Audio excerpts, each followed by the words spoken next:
Life isn't perfect, and neither are we. Nope. But we know how to face our fears And have some fun. and talk about all the messiest things of life. Like the messiest things. Get connected to yourself, get connected to others, and get connected to the life right in front of you. This is The Connected Life with Justin and Abby. That's me. That's you. And you. Hey, Connected Life peeps. Justin here, and I am stoked for today's episode. But before we get started, I want to tell you about something really cool. Now, for those of you who have been listening for a while, you know all about our 10-month-long life consulting masterclass. And for those of you who don't know about it, it is a 10-month-long intensive program. And for some people, it's an intensive life transformation program that they join just for their own heart health. And for others, it's a program for the heart health and to learn how to become a life consultant like us and get paid to do what we do. So a lot of times people ask us, what is that experience like? We want to know more about it. And well, inside of our life consulting masterclass, we have what we call mini conferences. And these mini conferences are deep dives to elaborate on key emotional health topics that we feel are not only transformational, but fundamental in understanding the human condition. And most recently, we did a mini conference around validation.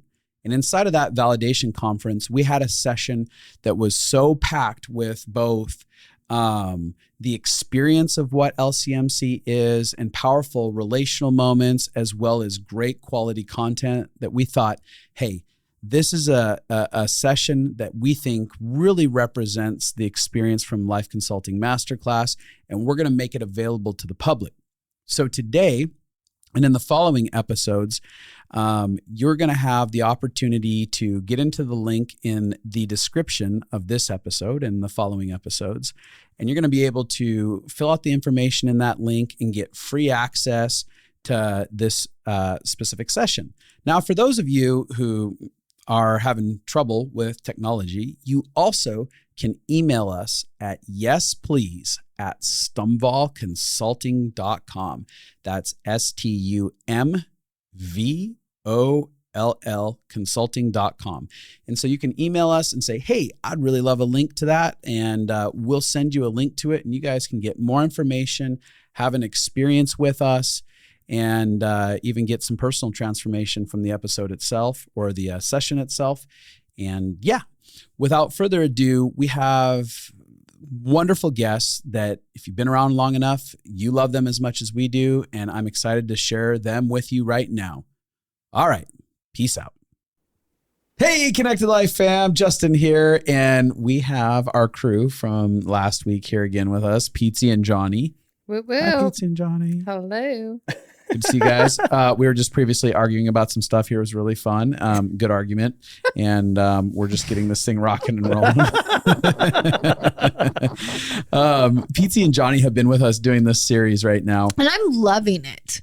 Absolutely. And personally, I'm feeling impacted. Oh, you are. So am I. Are you? Yeah. Were you just going to say that? Did I steal it? Yeah, you did. You go ahead. No, you can. No, I will. I love it because I'm getting to, there's something that's getting rewired in me, even from my childhood, as I'm hearing how they're partnering with their kids to parent and walk them through emotional things. And also I'm just learning a lot, like for me personally. And we don't even have kids, but they're talking about the whole scope of helping the whole family regulate, including themselves and the kids. And it's been something that's impacting me, which is really cool. Yeah, I really love it. And I think this episode's going to be really healing for if you have kids, because it's going to give you lots of insights. Also, if you don't have kids, it's going to give you lots of feedback about your childhood and help you understand yourself and why you function the way you did and what you needed and what you can do now to heal. So I think it's really exciting. Yeah. This whole journey for Pietze and Jonny kicked off years ago when me and Pietze jumped into learning about our brains, our bodies, and the science of how emotion, thoughts, and bodies are all interconnected, and how to move through emotions, not get stuck in them. Yeah. How to recognize what's going on. And basically, like, you either have your emotions or lack of emotions drive your life. Yeah. or you go to school and you learn about them, which I think this would be so great to teach in schools. Oh my So that goodness. you can actually flow with them. And that pathway to freedom, the whole thing is your life is speaking to you to lead you towards healing. And it is meant to help you flow towards healing so that you actually jump in the river towards like moving with your emotions into freedom instead of resisting and getting locked and stuck forever. And so when we went on that journey, then Jonny ended up editing it. It radically changed his life. And we've continually built on that foundation. And so everything that they are talking about in this series has been built on that foundation. Yeah, absolutely. I mean, I think that if we could go back to one life-changing thing in our life, this is it. And now even, you know, both Jonny and I are consultants, and everything that we do working with individuals, working with couples, and working with families comes back to the basics that we teach in Pathways. Yes. You know, and so I just couldn't think of a more like, to me, I'm like, this is foundational to life transformation. If you're getting married, or if you are already married, if you're going to have kids or you already have kids, this will help you learn to navigate life. Yeah. And that's why this is our foundation for our life consulting masterclass, which is a 10-month course beginning January 2024. And it's a prerequisite. So if people want to participate, there's applications opened right now for our life consulting masterclass. And if they participate in the Pathway to Freedom, the fee for that can be applied to tuition if you're accepted into that. But we made it the foundation because it helps navigate all the things that we start placing on top of that foundation throughout the entire year. And it's been pretty profound having our students go through that first and then go through the rest of the school. So it really sets people up for success to manage their emotions, understand them, work through them. We just really love it. So if you guys want to check that out, you can go to Justin and Abby, that's abi.com, as we always say. And you can look under our courses for both application for Life Consulting Masterclass and signups for the Pathway to Freedom if you're interested in that. So with that said, we want to get into a topic here that I think is super powerful. It's a conversation around anxiety. And this is something that is a major mountain for both kids and adults. And I think that we as humans are pretty anxiety ridden. Yeah. I'm just laughing about how when we recorded Pathway to Freedom, I told Pietze that I didn't feel fear, that wasn't one of my main emotions. I was like, I feel shame all the time, fear. And then as I did the work from Pathway, I was like, oh my gosh, I feel fear a lot. That's pretty much all I feel is fear. Yeah, I'm pretty sure that's the core root of all of my negative emotions. And you know, for me, fear, I realized at 25 that fear was a gateway between me and the destiny of who I was created to be. And what that meant is fear is like this doorway, and it's trying to keep you from being who you're made to be.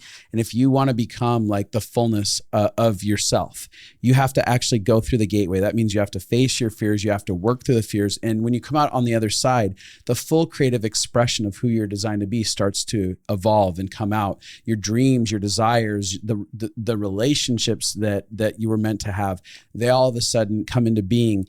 But they can only really happen when we can get out of that prison, that internal prison that we have with fear. And so any way of identifying fear and anxiety that we have, even through a conversation like this, is profound for any of you. So listen up into this, because this can actually change the course of your life, because that's what changed the course of my life, was getting into facing those fears. Yeah, absolutely. Well, yeah. And I think this conversation, even now, you know, I was talking with one of our kids' teachers at school the other day, and they're talking about how since 2020, things are still out of whack with kids. Yeah. Like on a nervous system level, like things are not what they were, and anxiety is an all-time high, you know. And I think that we as adults feel it too. So this conversation, even if you don't have kids, I think the conversation around anxiety has never been more important than it is right now. Yeah, I totally agree. So let's jump in. Yeah, so I think really where to start with the conversation would just to share a little bit of our personal history around anxiety, my personal history. I would not say, had you asked me before a handful of years ago when I did the work, that I was anxiety driven. But as I've understood myself, I've understood that most of my life, anxiety has been the underlying driver and emotion. Yeah. And I ended up going through some trauma a handful of years ago, which left me with a diagnosis of PTSD anxiety, which got so bad to the point where I would wake up some days and feel so much fear and feel so stuck and freeze that I couldn't move. And to the point where I couldn't drive anymore. Like I was terrified to drive. I would start having panic attacks. Wow. And learning how to rehab back from that anxiety was one of the hardest things that I've ever done, but also one of the best experiences that I've ever done, because it set me up really well to then understand how to work with my kids. Yeah. Because if you don't know, our daughter is autistic, and they say if you could pinpoint one emotion that feeds autism and is the main emotion of autism, they say fear. People with autism live in a constant state of fear, feeling overwhelmed and terrified of a world that they can't understand and they don't know how to make sense of. And that's why even, for a lot of autistic kids, having a visual schedule, having sequencing, why they're so rigid. That's where a lot of their rigidity comes from, is because it's actually helping them feel safe in a world that feels really hard to understand sometimes. Wow. Yeah. And so, it took me a while to understand that about what her experience was. But I read a book, and once I read it, I was like, man, that is her whole life is anxiety. And I have got to figure out how to work with her anxiety. And luckily I kind of knew from working with myself. But then funnily enough, is out of a really difficult, we shared about our marriage and repairing our marriage and, the breakdown of that. And out of the breakdown of that, our kids got way more dysregulated. And anytime that, we've talked about mom and dad being the central nervous system of the home. When mom and dad are dysregulated, the kids immediately get dysregulated. House. The whole house, the pets feel it. Everyone feels it. We all feel it. Everyone feels it. We're all sharing a nervous system in a sense. And so out of that season, our son ended up developing OCD symptoms. Wow.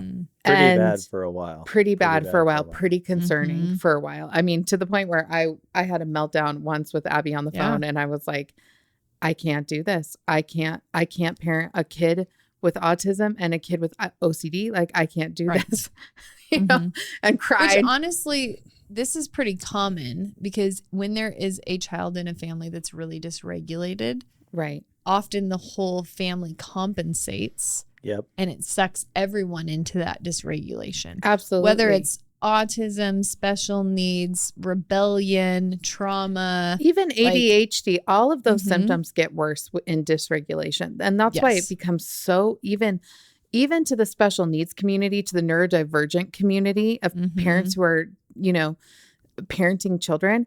This actually is just as much for you, if not anyone, because so many of the symptoms of where it can cause suffering and go wrong are from a dysregulated nervous system.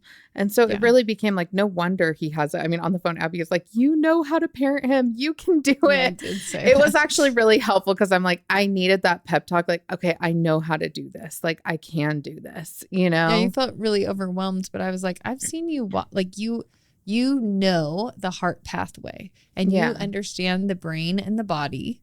Yes. And you intuitively have it in you. Yeah. With the information that you have to be able to do this. Yeah, absolutely. And so really that's kind of where it started. But I would say, I think when we're talking about anxiety, and especially in our kids, I think one thing that is important to remember, hands down, is that, well, and let me back up for a second, because I want to say this.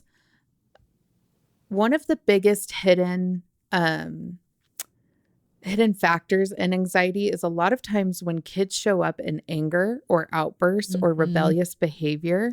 Yes. Usually it is actually a symptom of a dysregulated nervous system out of anxiety. Absolutely. especially.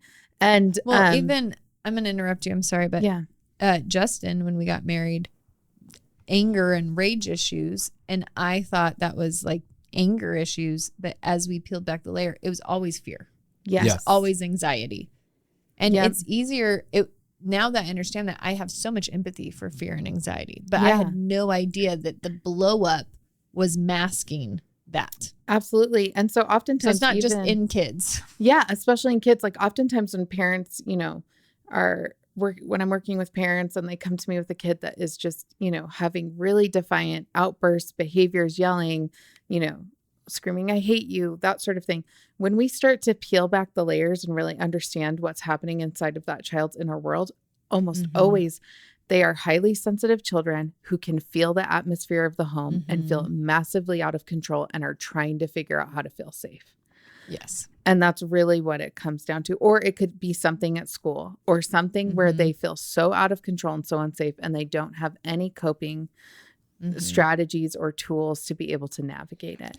Well, and here's the crazy thing. You have I remember throwing fits, like physical fits from things going on in my childhood. And now I can look back and see somatically, like with my body, I was trying to get regulated. Yeah. When I was flailing my body around, I didn't have any strategy or skill to understand what was going on, but the emotions were so intense in my body.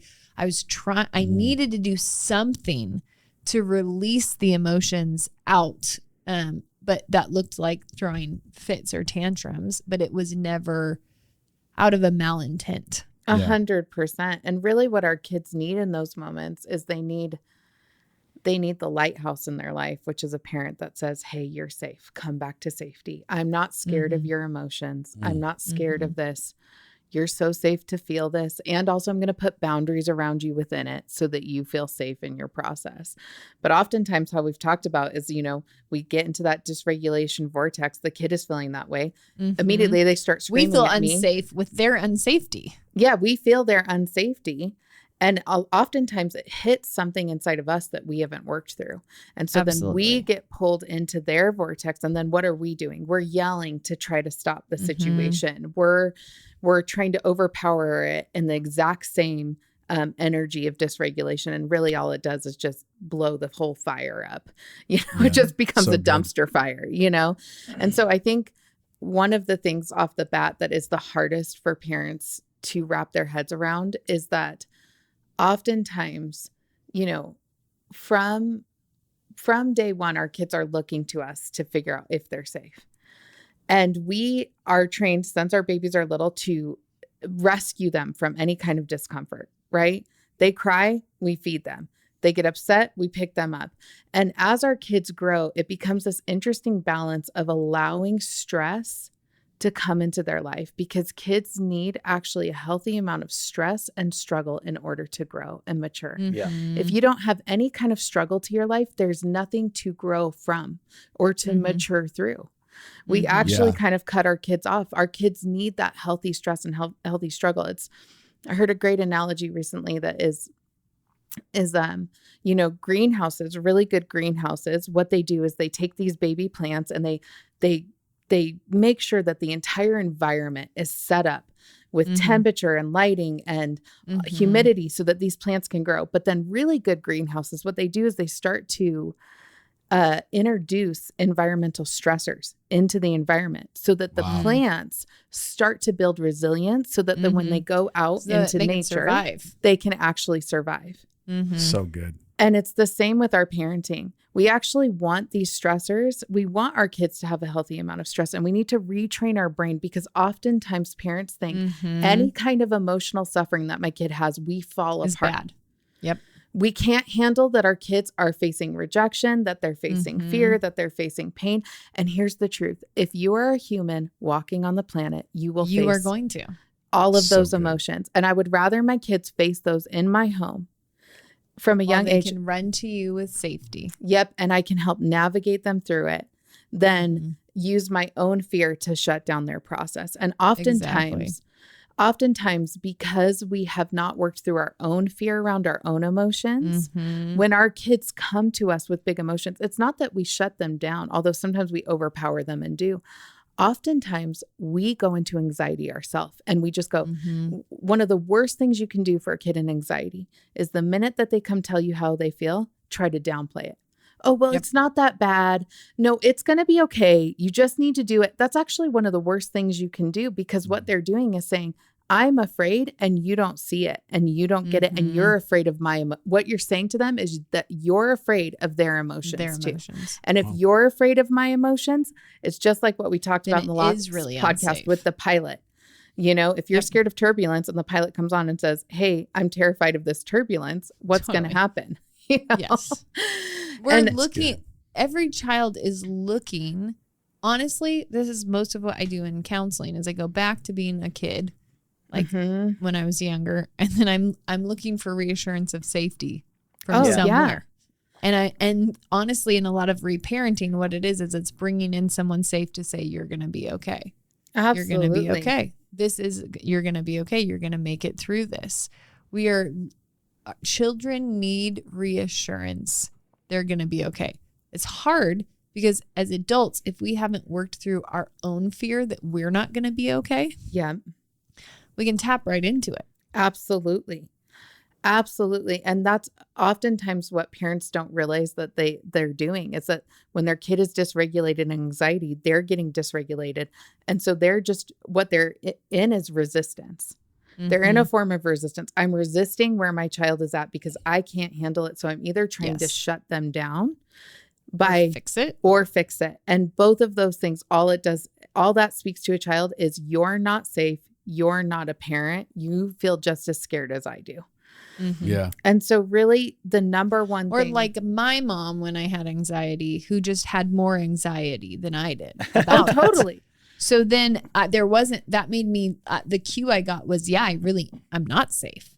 Absolutely. Clearly this is a threat and if you can't handle it, then I definitely can't handle it. And you know what that makes kids do more is act out going, when will you see me? If I get bigger emotions, will you see me here? Okay. You're not going to see me here. Will you see me here? Yeah. You know, or they lock it all down and shove it in a little box deep inside of them and dissociate and become numb. And they're like, I won't be affected by anything. And clearly someone has to be the adult. I'll be the adult because nobody here feels like there's safety. So I'm going to make up some safety so that I can feel like something's stable while I will feel unsafe the rest of my life at the core wound. Well, and you know what? Spoken as somebody who might know that. You've thought that through quite a bit. This isn't coming from any personal experience at all. No, none. And really, those kids, when kids get to the point where they are dissociated and numb, it really breaks my heart because it says to me that they tried so many times. Yeah. And eventually the nervous system just collapsed, going, what's the point? You know? And so really the first step when our kids are starting to experience anxiety is that we have to look inward. This is why, like, even all the parents that we work with, we're like, do Pathway to Freedom. That's your starting point. Because if you haven't gone on the journey and you don't feel comfortable in your own skin and know, how do my emotions show up in my body, in my brain, in my thoughts, in my emotions, there's no way that you're going to be able to feel safe enough to navigate your child through it, you know? And so that becomes the starting point. But you know, I think the other thing that I see parents tend to do, and I've done this too, is that the more we accommodate anxiety, the worse anxiety becomes. 100%. Because we're saying, you're right, you can't handle that. Absolutely. All we're doing is reinforcing to ourselves. We tend to do this with our own anxiety too. People do this all the time. I did this with my anxiety. The more I make accommodation, so I'm afraid to drive, so I'm not going to drive. The more you do that, the scarier in your brain. What happens is it creates a synapse in the brain that says, okay, driving now suddenly threatening, scary, life threatening. And every time you think about driving and then get too scared and don't do it, it just widens that synapse to the point where, okay, now this pathway in my mind is so big that overcoming it becomes harder and harder, and my world tends to become smaller and smaller. You know, this is exactly why I hang out at pools, and kids who are scared to get in the pool, I just kick them out. Yeah. Yeah, that's You're good fine. parenting. See, That's why we don't have kids. oh Lord, how'd your kids? How'd your wife? Yeah, right. But I think to your point, like that's resilience. That's where resilience is built, right? You're talking about that and grit. It's life grit. I mean, you take it from kids to adults. You're like, so many adults are, again, trying to accommodate their anxiety and their fear. And there's that middle place balance of like, okay, I need to actually face some of this stuff. That's where, like I said, back when I was 25 and I was like, no, what are the fears that are here? They are real. I'm not going to act like I don't have them. But what I am going to do is look them head on and go, okay, I'm going to push into this over and over again and allow myself to realize that I'm not fragile, that I'm not easily broken, that there is I'm not alone inside of this. Love is going to show up. People are going to show up. Solutions are going to show up. I'm going to get resolved inside of my soul. And that's where people actually expand and grow, from kids to adults, expand and grow into being confident, being capable, and being powerful. Yeah, absolutely. And, it becomes an intricate dance when you're rehabbing an anxiety and helping your kids come back from anxiety, because it becomes this intricate dance where you have to do a lot of regulation, because if you push past a dysregulated nervous system and just force them, you can create trauma sometimes. Yep. So it becomes about this interesting dance about we regulate and get safe, and then we break it into small doable steps, and you still push through. Yes. And then sometimes we pull back and regulate, and then we keep pushing through, and always the point is but it's not a one size fits all. It's not because I know I grew up with you just push you push it and you just do it. Yeah. You do the thing that you have so much anxiety about, and it did traumatize me. Yeah. Well, and it's that because nuance. It didn't make me feel powerful. No, yes. I had one parent that was like push you into everything, and one parent that was like coddled the shit out of you. And both of them felt horrible to me. Yeah. Both of them felt like I didn't feel empowered or safe in either side of it. And that's why in the root of it, like even when I was working through my stuff, there's the root of compassion and kindness and patience and understanding and gentleness. These things are rooted into it. And so even like talking from an adult perspective, you're talking about kids, but even as an adult, I'm like, okay, I don't have capacity to push more or to look at this more. I need to have compassion on myself. I need to let someone love me right now in the midst of this thing and verbally process about it in a vulnerable way and keep like extending those I need boundaries. to get to safety inside of myself a little bit more, so I have a little bit more margin to keep pushing. Yeah. Exactly. Well, and I think, when you're coming in as a parent, what we don't think about is that everything that comes out of our brain is a conditioned response from our childhood, from the church we grew up in, or the family we grew up in, or the school we went to, whatever it is, all of our experiences, and if you don't have the map of that and you don't have the awareness of that, you're coming into a situation, and what you don't realize that you're doing is you're actually making judgments towards your kid. Right. In the moment, you're actually judging their emotions oftentimes based on your either where experience. So your experience, like, and typically it goes to one of two extremes. Not always. There's lots of gray in this. But typically what I see in people is either it's a reaction to their childhood. Yep. So they're like, I'm not going to be that way. Right? I'm going to my mom grew up in a really strict environment. So she's like, I'm going to pendulum swing. I'll never be strict. I'll coddle you. It's unschooling. It's all the things we're not going to ever... we're not against unschooling. We're just right. A point. Or it's a pendulum swing in the other direction. Yep. Where there was no boundaries and it was crazy. Yeah. Or alternatively, you believe that what you were raised in was right, and you're trying to reproduce that even, and you're trying to fit a square peg into a round hole. And I will say that's something we talk about a lot. If you find yourself in an experience with your kid where the majority of your experience feels like you're trying to fit a square peg into a round hole, you might be. You need to take a step back and ask some questions. Right? Because you're bringing judgments to the table that aren't being helpful in that situation. What you said, Abby, studying the individual kid. It's not going to be the same in every single circumstance. And you actually have to Yeah. And it really isn't going to be the same with any kid. Both of our kids, and I'll kind of share some stories because I think it would be helpful, but we've had to do different things for each kid in order to work them through their anxiety. Yeah. So, we talked about our daughter and how, fear and anxiety is the main emotion of autism.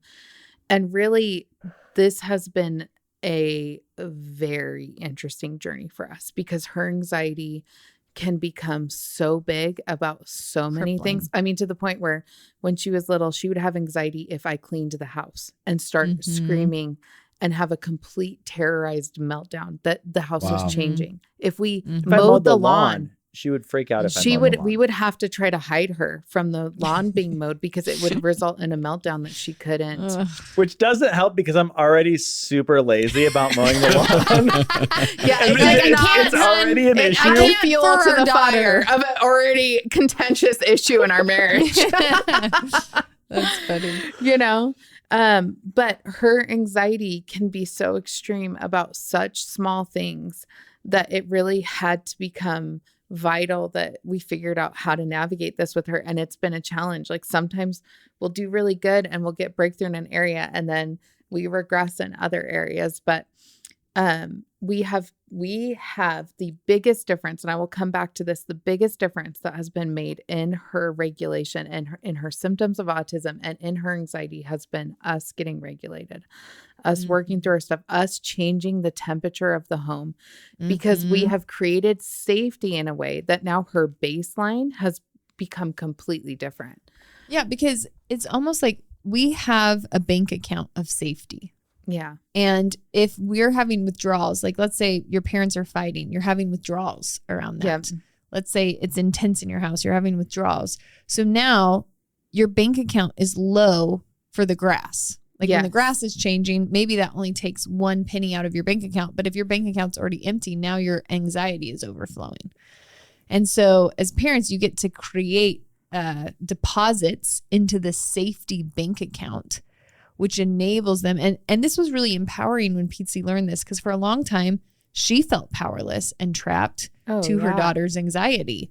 Like, do we not clean the house? But then that makes me feel crazy. And then I have anxiety when the house isn't cleaned. And it was a vicious cycle. The dirtier the house was, the more anxiety Pietze had.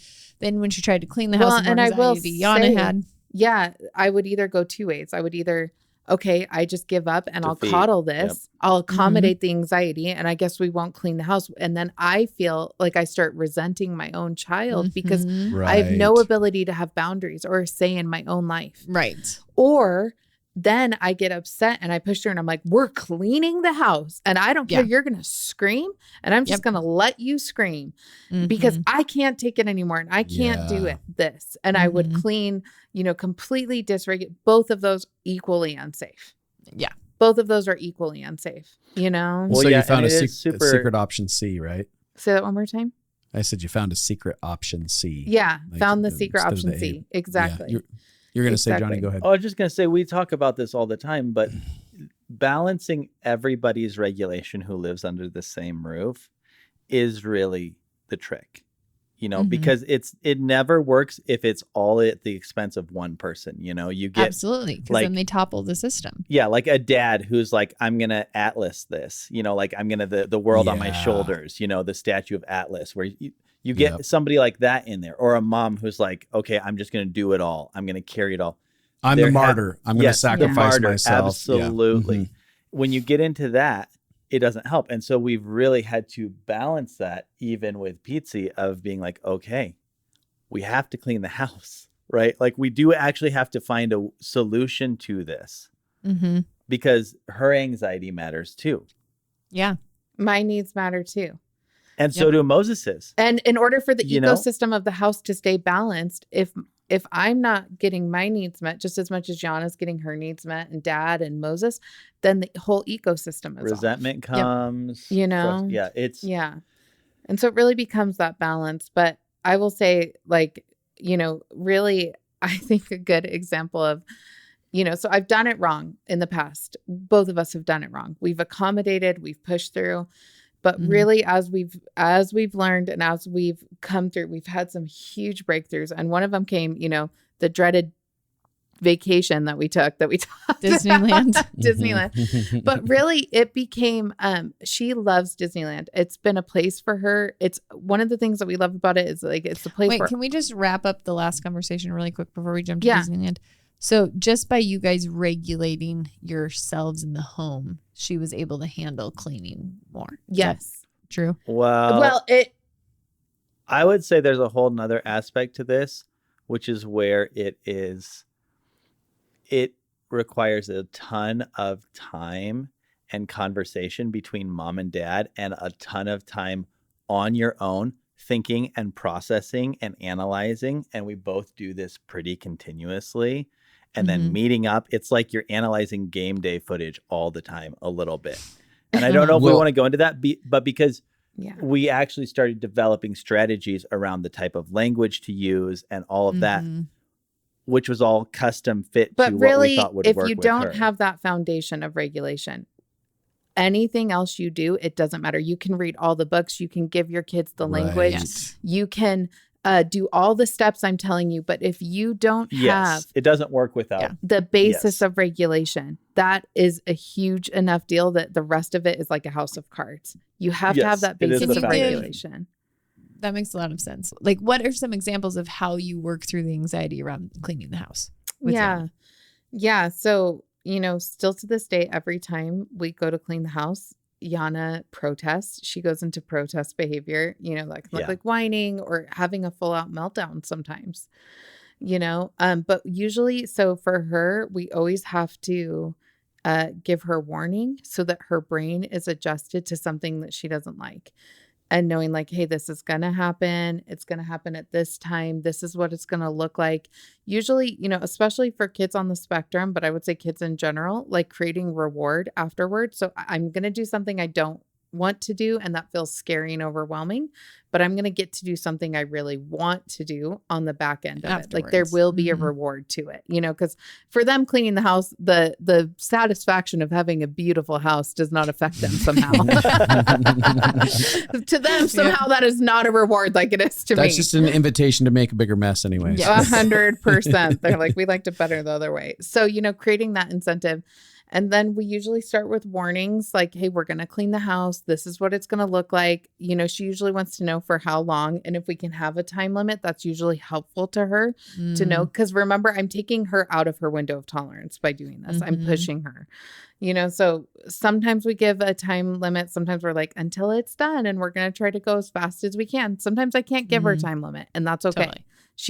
I still expect her to be able to adjust, and so then usually she'll have a little bit of a meltdown once we start, and then we stop. We usually have to take some deep breaths like, hey, we're going to have to clean. And she'll say, I don't want to clean. And even if she melts down, I hold my boundary. Hey, we are going to have to clean. I'm really sorry.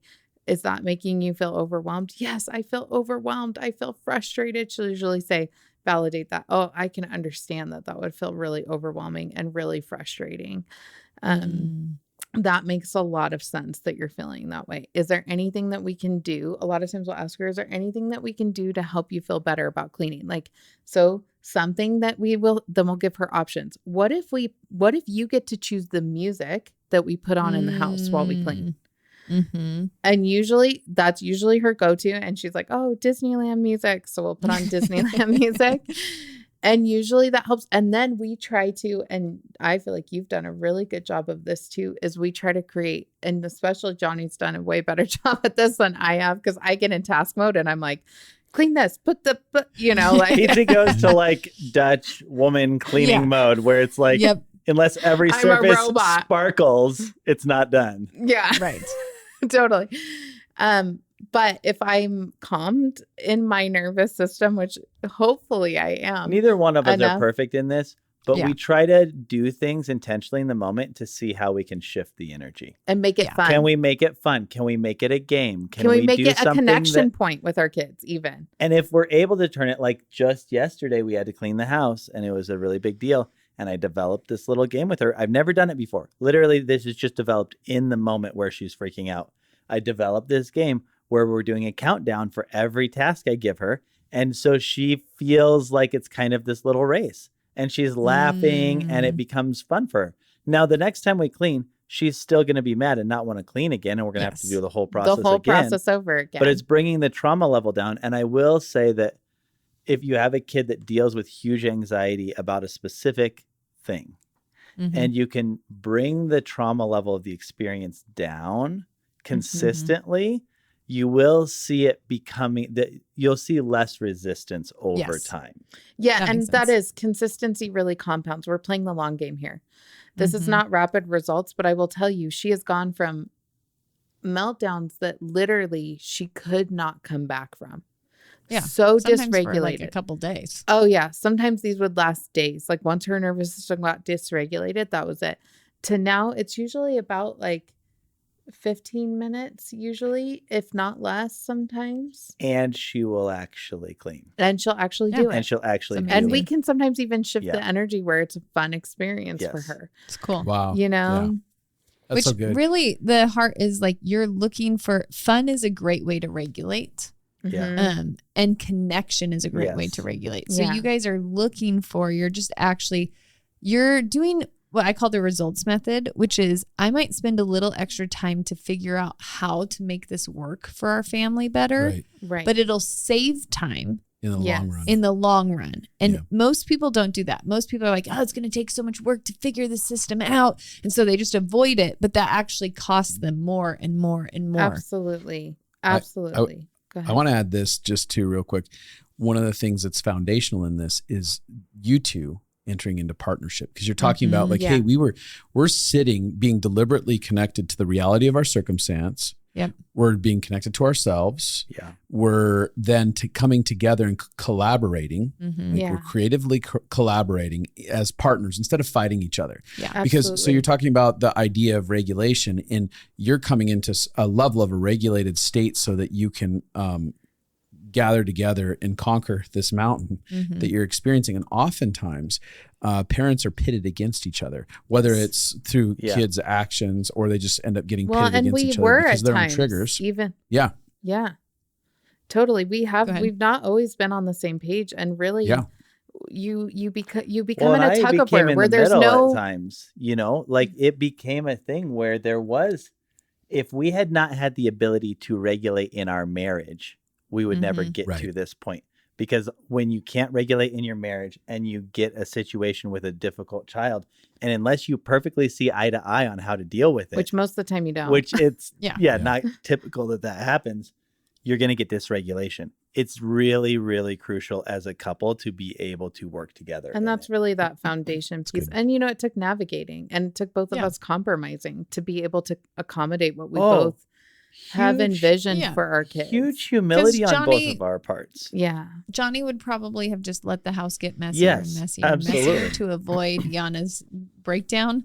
And you would probably want the house to be much cleaner than I would have been not a fun mom for a long time. Not been for Johnny. I think that even on a really specific level, I can remember specific conversations where both of us were actually quite humble, where one of us would say, hey, I think you're being too, like where I'd come in and say, hey, you were really dysregulated there. I think that you need to change your approach in this situation with Yana. Or situations where she would come in and say, look, you are not doing her any favors by never pushing her. This girl is almost 10. She needs to learn how to put on her own pants, right? Like those kind of conversations, it takes a lot of humility as a parent to be like, yep, yeah, I see that you see something that I don't fully see. My perspective is not the only one here. Yeah. It's good. Yeah. Okay, so let's go back to Disneyland. Yeah, let's go back to Did we close the Disneyland. loop? We did. We closed the loop. Good. Yeah, so let's go back to Disneyland. So historically speaking, this has been a favorite place for Yana. And slowly over the last 2 years, she started to develop a lot of anxieties around Disneyland, and weird anxieties. Like if we listened to the music, she would go into a trauma trigger and go, and start freaking out, like rocking back and forth, or not run away from the room.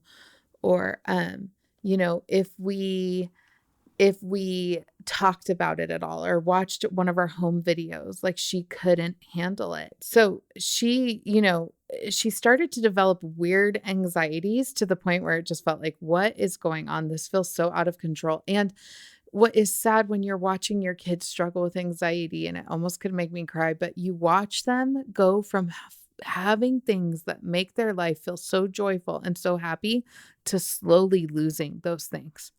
To where their life becomes so small, where they don't want to leave the house because they're so anxiety ridden, or they don't want to ever be away from mom and dad. And so it becomes heartbreaking to watch this process and not know what to do with it. So we booked a vacation. We're like, we're going to go back to Disneyland. And this has been actually a 2-year process where we've kind of been like helping her work through her fear and making her go. But this last time, she was really terrified, and we just sat down and we were like, okay.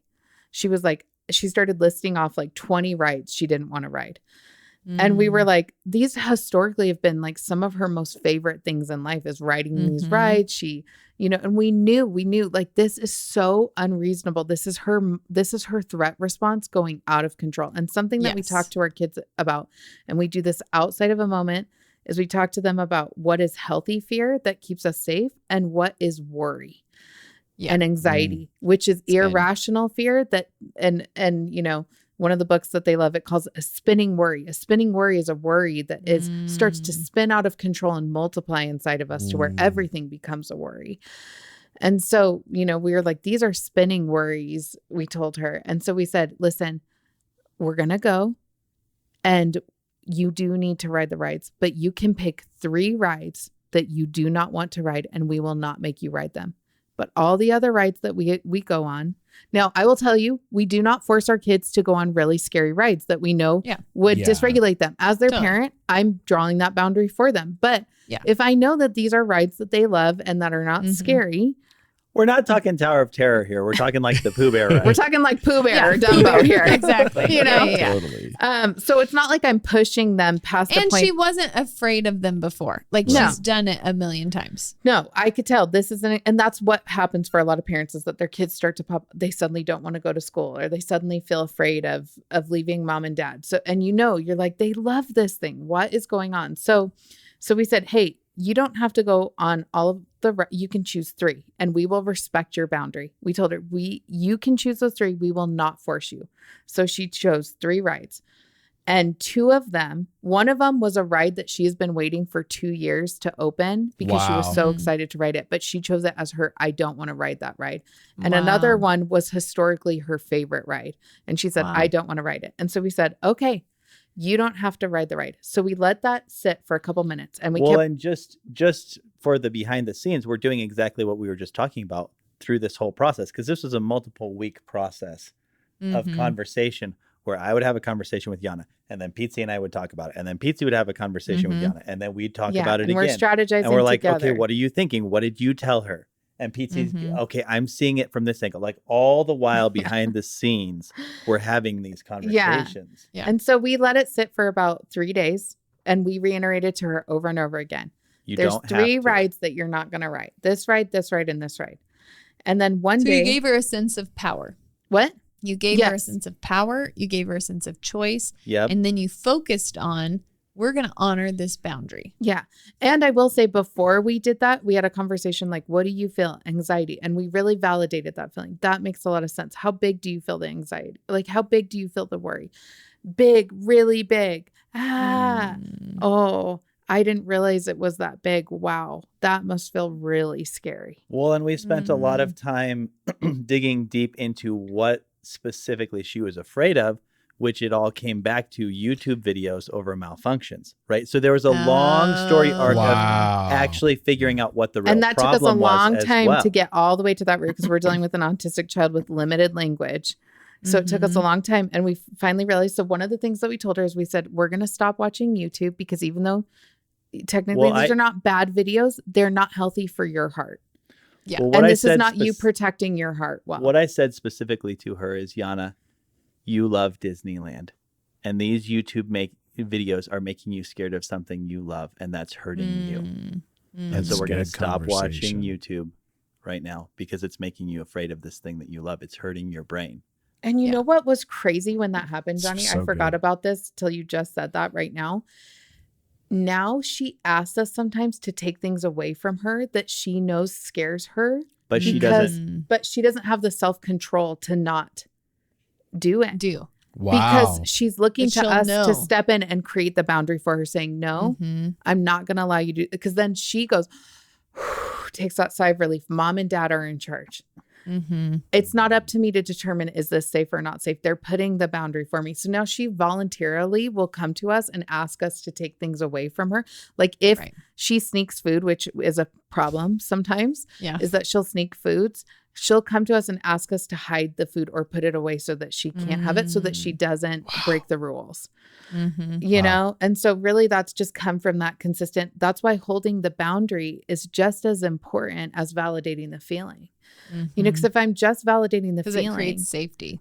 It eventually creates more anxiety because I'm saying, oh, I want to validate their reality, and that's important, but I also want to help them understand. I want to fact check their reality and go, So hey, good. does that line up with what actual reality is? That's your reality, but where is actual reality here? And so we let that sit for a couple of days, and we had the conversation about YouTube. We created those boundaries, reiterated the boundaries, and then we called her. We sat down and we called her back into the room and we said, can we ask you some questions about the 3 rides you don't want to ride? We said, we are not going to force you to ride them. All we're doing is we just want to understand why. And so we started asking her questions. Why don't you want to ride this ride? And she couldn't really, in her autistic brain, she couldn't really give us a good answer. She couldn't articulate it. So we just said, we understand that you're really afraid. And then we said to her, what would it look like? What is something that mommy and daddy could do to help you feel safe riding those rides? What would it look like for you to be brave? And at first she's like, I don't want to ride them. I don't want to ride them. And we said, totally. You don't have to ride them. We're just asking, what would it look like? Because we know that you want to ride those rides. What would you need in order to feel safe riding those rides? So I gave her options. I said, what if we gave you your headphones? She has noise canceling headphones. What if we gave you your headphones on the ride? What if you sat by mommy and I put my arm around you? And then what if we got to a part that you were scared of and mommy put her hands over your eyes so you didn't have to see it? And all of a sudden you could see something flip inside of her, where all of a sudden, like, it was like something, she started to process it. And she was walking around like for a good 5 minutes. She just walked around quietly, like thinking and processing. And then she came to us, and this was like, oh man, it made me want to cry. She came to us and she said, there was 3 rides I didn't want to ride, but then I chose to be brave. And now there's 2 rides that I'm going to ride. I said, so you're going to ride Mickey and Minnie's ride? She said, yes. And I said, and what are we going to do to feel safe on that ride? I'm going to wear my headphones. Mommy's going to put your arm around. Yes, mommy will put my arm around me. And if we get to a scary part, I'll cover your eyes. Yes, mommy will cover my eyes. And then she started jumping and running around the house. And she said, I'm going to be brave. I'm going to be brave. Wow. And so that's powerful. Really what we had done in that moment. And it was so beautiful because you could see almost freedom come over her. Like something that she was so terrified. Like we broke it down into small doable steps. We created safety around it. We honored her boundary, but we also got curious. We asked good questions to get that. When you ask kids questions and anxiety, really you want to do that. When you ask them questions and anxiety, it starts to activate the prefrontal cortex. It starts to get their brain going from that emotional brain to start to reason and logic a little more. It starts to help them to connect to reality. And really what you're doing, even when you ask questions, is you're fact checking with them. So you can do this, especially with older kids, where you can begin to fact check their anxiety a little bit through your questions, And so we created questions that created safety around it. And it was amazing. I mean, she was so on a high of self-esteem. And then we did it. One of the rides we decided we didn't think was appropriate for her was sensory. We were like, I think that's a good one for her to say no to. And we're going to honor that. And then there was a 3rd ride that was historically her favorite. And we did the exact same thing. And she was like, I'm going to write it. And we gave her her safety plan for writing the rides. So her safety plan was headphones, mom's arm around me, and cover my eyes. Mm-hmm. And so when we went into the rides, we would repeat this often leading up to the trip. Mm-hmm. There was 3 rides that you weren't going to ride. And now we're going to ride these. And what is the safety plan? And Yana's going to be brave. And she would smile and go, I'm going to be brave. And so leading up to the ride, we would go over the safety plan. We're about to ride the ride. Are you so excited to be brave? We're so proud of you. And we would really give her that positive. We are so proud of you. This is going to be so much fun. What's the safety plan? We're going to do this, and do this. And it almost became like a game. And literally, we repeated that a million times. Yep, because we really wanted to reiterate to her, like, we have a plan. We have a plan. We're going to stick to it so that you can start to conquer this. And we wrote it, and it was like such a huge breakthrough. And when we came back from that trip, actually, we told her team of therapists and teachers about it. And they were like, oh my gosh. So they started using the exact same plan with her and got her to overcome her fear of going to gym and to music at school by just, hey, we're going to come up with a safety plan. We're going to honor your boundaries. And really it became such an amazing like roadmap for her.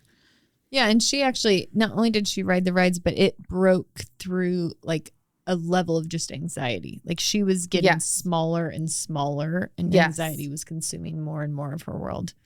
And doing this one step, which is when you feel empowered and you conquer something, you feel more powerful to conquer more. Yes. 100%. And really, like, we wanted to create that confidence inside of her, you know, and so that became the entire mission, is how do we create confidence inside of her? And you see, like, we still held the boundary and we honored her boundary. And here's the thing, had she come back and said, and we wouldn't have been able to like come up with a safety plan, and she would have felt way too traumatized to do it, we wouldn't have pushed it.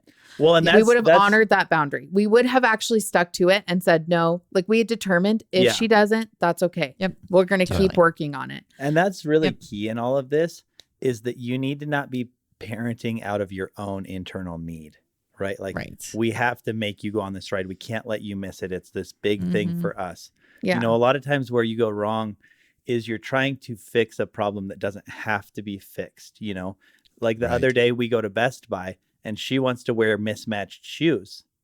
I'm not going to argue with her over that because it's 10 a.m. on a Tuesday at Best Buy and it doesn't matter, right? Like there's a bank account. That's not in a every withdrawal kid. You want to make. That's not a withdrawal you want to make. But Pietze really spearheaded this whole Disneyland thing because she was aware. She saw it in the moment and was like, I think that I can push her successfully here. The conversation's what I'm seeing. I think it can be successful. Let's push on the door and see. But there's not a desperation to make it happen in the moment. It's let's push and see. Oh, there's an open door here. Let's push a little more. Let's see where this goes. Yeah. Well, and I think the reason that you guys can do this successfully is you're aware of your own window of tolerance. Yes. So you're aware, sometimes I can push myself and sometimes I need to have compassion on myself. Yes. Yeah. That's what a window of tolerance is. It's like we're always trying to grow our resilience. So we do want to do things that are hard, but if we push ourselves too hard, it actually pulls us out of our window of tolerance. Yeah. We had a situation with Moses. You know, he struggles. He's a highly sensitive kid. He struggles a lot with anxious attachment. And when we're dysregulated, he'll go into anxious attachment. And so we had a situation this last year where he was just struggling going to school. And I know there was one morning where I went to drop him off and I just could see it in him. Yeah. I'm like, if I push him right now, I'm going to do way more damage that I'm going to have to clean up later. He needs time to get safe because we'd been pushing a lot. Like, okay, no, you're going to go. And there was just this one morning where I could just read it. And that just came by me understanding how emotions show up, understanding what it looks like in the body, understanding what dysregulation was, and reading those cues. And I said, okay, bud, we're going to come home. I let him come home. We got safe. We talked about it. We came up with a plan for the next morning. The same thing. I asked him questions. We came up with a safety plan. How can we make small steps? Gave him some options so that he felt a little in control of the situation. And we came back the next morning. Do you remember what those things were? Let me think back and think if I can remember. I think for him, it was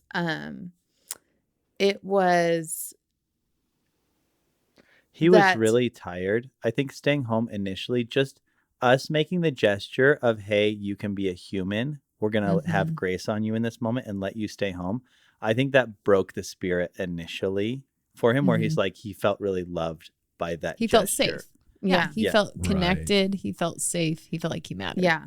So one of the things that we talked about is like, we gave him incentive, like, hey, you have to go today. And then he loves going to my parents' house. Popo and Bappa are going to pick you up today. Isn't that so exciting?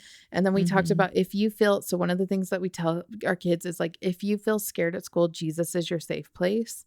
And you can always take a deep breath and ask Jesus to come. And like, I created a visual of protection for him, of the presence of God, like what it would look like, hey, you can take a deep breath and you can see Jesus's presence come all around you like a warm light, protecting you in a bubble. And you can know that mommy's praying for you and daddy's praying for you all day long. So anytime you need to feel like there's love and support around you, you can think about that bubble of God's presence around you. Know that mommy and daddy's prayers are in there. Jesus is protecting you. So I created a lot of that. And then we just talked about like, hey, if you really feel unsafe and you are getting really scared, you can always tell your teacher and she will come get you. And we can come get you. Or they can call There's a mommy way and out. daddy. If you get into tomorrow and it's too much. Yeah. But we did tell him, but you do have to go to school. You have to and try. We are working towards going to school full days. This is not just an open card for you to come home. So we created there's always a safety option out, but also we do want you to go to school. And all of that was enough for him to where he's very rational and we could talk through it in a really rational way. And he got it. And so the next morning we did our goodbyes. And of course he wanted to hug and I took a couple minutes, but with anxious attachment and these kids, you don't want to prolong those goodbyes too much because it can actually reiterate the anxiety. So we just did a short goodbye. We went over the safety plan. I reminded him about like, hey, Jesus is protecting you all around. If you need to call us, you can. And he was good. And then we repeated the routine every day. And eventually by the end of it, he was great. Yeah. He was good. The reality on that situation is you're talking about safety. And deep inside of the kid's heart starts getting set up inside of Moses. Like there is a way out.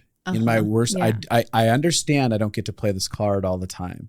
So I'm going to it's almost like you start building that wisdom inside of a kid that goes, if I really need it, I'm going to really assess it and then I'm going to use it.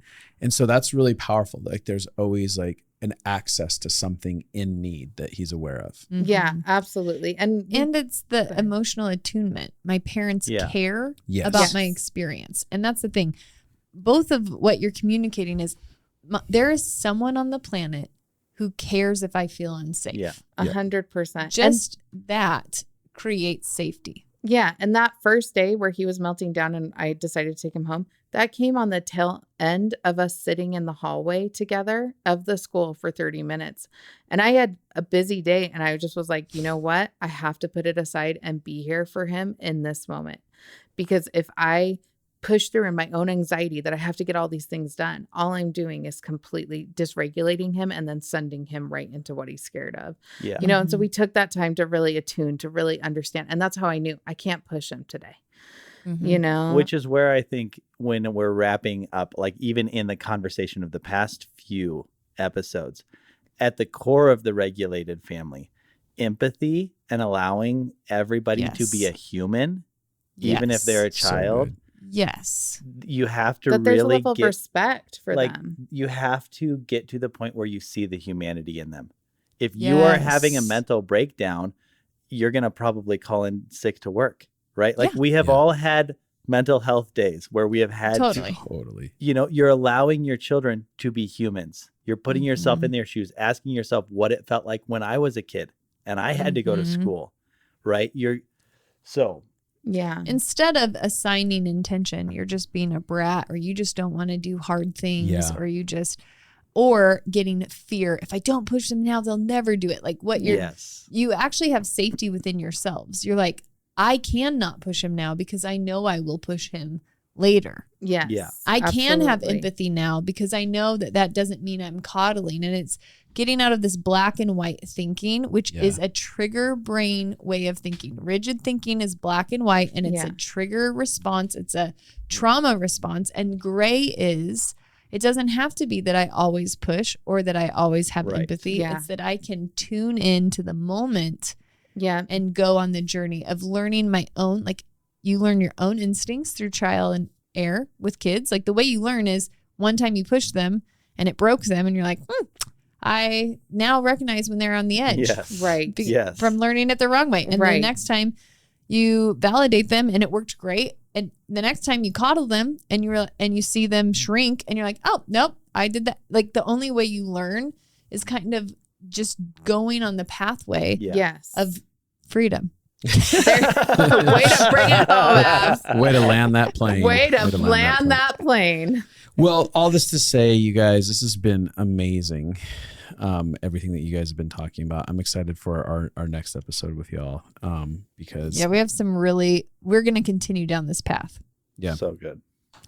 One thing I just wanted to say is share this with the people you know. We honestly, maybe one day we'll be on social media and post videos and we're working towards that. do things like that. And for now, we're so thankful to our listeners because they just share with people. Yeah. You're the reason that these messages get out to people. It's you. Yeah.